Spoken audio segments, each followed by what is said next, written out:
background. Just in the middle of nowhere, aren't we? There's the Turnip Valley Railway actually comes up to almost here. In that direction, the trains come along the track up along that way, because this road up here takes you to Leek. So just below this hill, where this set of hill here, you've got the Turnip Valley Railway below, so you can get to Froggle, where we went the other week on the train, on the series. So the Turnip Valley Railway runs along the back of this hill, and obviously comes up down there, a couple of miles down there. I've looked on the map, and it's where the railway ends at Ipston's. It's very close to where we are here, so you can see it from this road. So if you were driving to Leek on a Wednesday or a Sunday, you would probably see the steam train at some point in the morning or the afternoon, so you get a rough idea where it ends. I'm going to be returning there next week, so as to go and visit that pub at Consul, the Black Lion, and also to explore the station as well. So that's series next week. A week tomorrow, Turnip Valley Railway. I will try and get back to the Who Zoo probably in October, as I've said on other videos. But of course I've got pre-cruise videos coming up. Foxfield is tomorrow, so that's another steam train again tomorrow. We're going on 2 of them, on the 2 o'clock and the 3:30 trains. The weather may be iffy, but I will make sure I've got my Kaggle or Mac with me. But I'll spend a lot of time inside the museum looking at the trains in there, like we did the other week. But do some extended footage and some more episodes. I think I only did 7 episodes when I went 2 weeks ago, so I'm going to do slightly more this time, and just enjoy the journey. So we'll get off at Dillon like we did before, have 10 minutes, the train will switch over, then it goes back to Foxfield. So that's what we'll be doing. So that's tomorrow's series, Foxfield Railway. But I'll do another update later on. So I'm just round the back of the Arctic Fox enclosure again. Then we've got the zebra, and of course the baby one is now fully active. You can see, I'll zoom in a minute, I'll show you.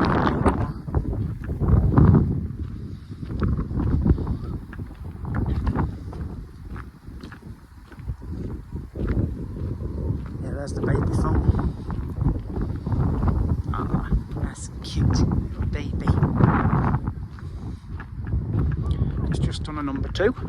Good job I didn't get that on the camera. There's the baby one, look.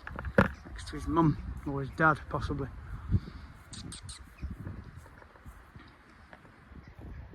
There's the baby one, look there.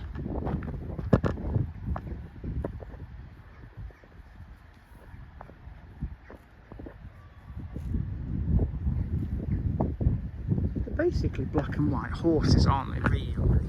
To be fair, when you look at them, just like a black and white horse. Very similar build, aren't they? Obviously we know it's a zebra, but they're just like black and white horses really. And there's the baby one, look now. Ah, there you go.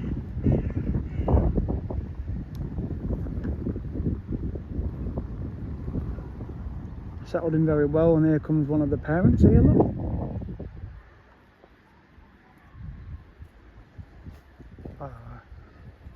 Cute.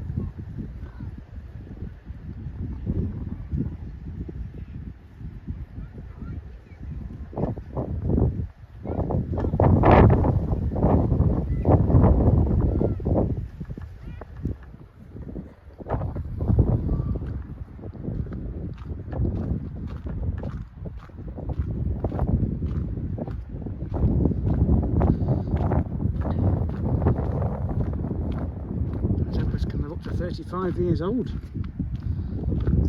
Well, I've overtaken that. So I'm older than a zebra.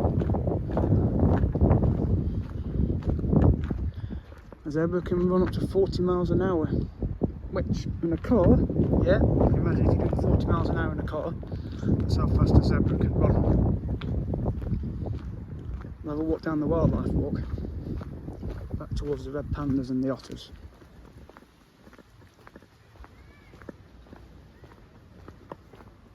So this wallaby enclosure is not as exciting now because the new one's better, because there's more of them. Because they've transferred most of them out of here in a truck up to the other side of the park. So they're near the red squirrels, so I did an extensive footage up there earlier, There's a wallaby just here by the fence. So we'll go through the hidey hut and just follow this path now back to the otters and the red pandas.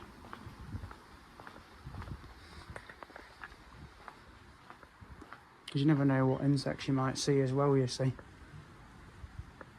Especially the pond just up here.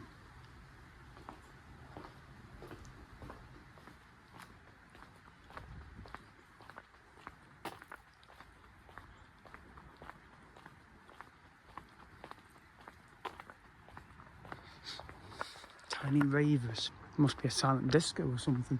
So you get to the penguins. Pleasant little walk. You never know what you might see. You've got a load of ducks on the pond here.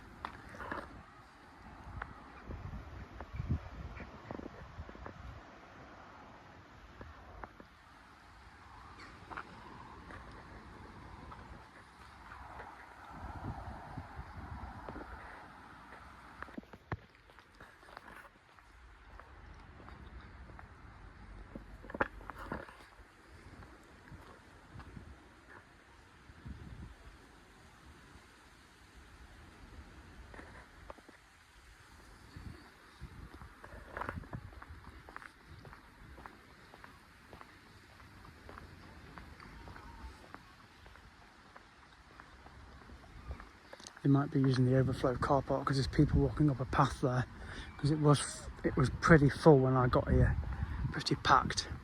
I mean, people are obviously going now, but there were lots of people here, so another hour or so the park will be closing. So this cute little ice cream truck. So I'm glad they kind of let me use my pass even though it had expired technically. So it was nice that I was able to get in free, because well, you know, I may as well have the last day used up.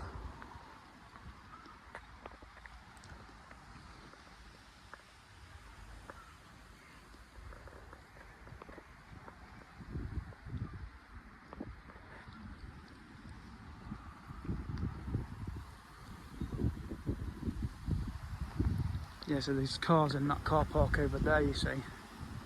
So that's the overflow. Thankfully I managed to get on this main one.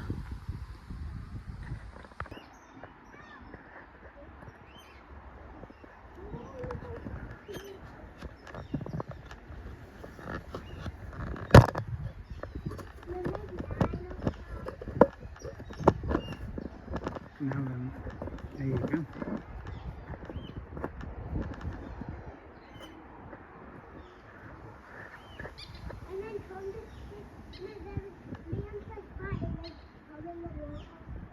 Come up into the tree. It's gone a bit showery again.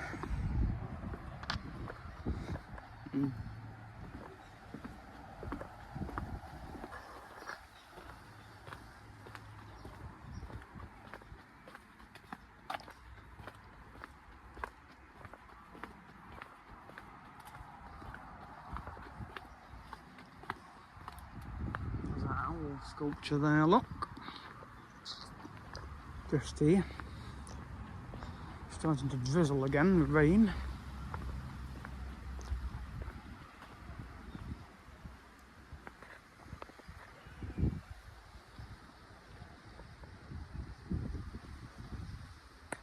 Hello, Inez. You're right. This is Kadir. Hello. I'm just at Peak Wildlife Park, yeah. So just next to me here is Sea Kadir. Not Kadir at work, but you know what it says, Sea Kadir. They are actually called Sea Kadir, but it does sound like Sea Kadir, as in Kadir at work. Glad you're enjoying Spain. Take care, baby. So I'm at Peak, yeah. So this is the red pandas in here. So I'm just having a walk round. What you notice, it's Carl really, but I'm just doing the voice of Kadir. So take care, baby. Try. So there are some alpacas in there, but they're at the back near the penguins.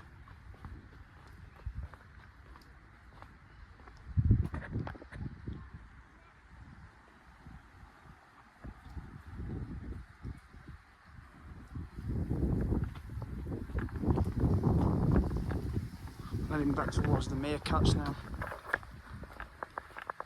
Anyway.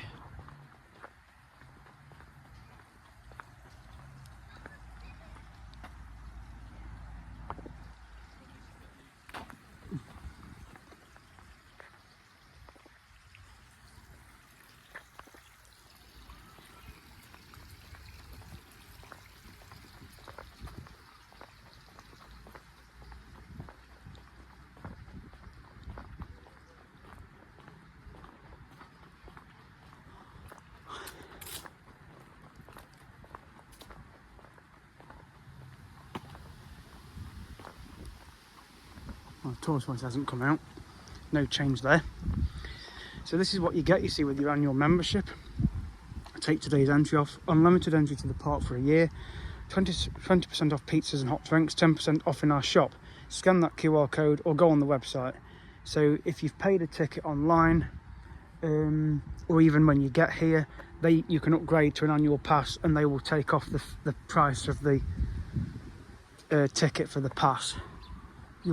It still works out at the same price, though, £65, $64.95. So that's what you'll have to pay in total anyway. I'm going to renew it at the end of the week. Here's the meerkats. Look on alert.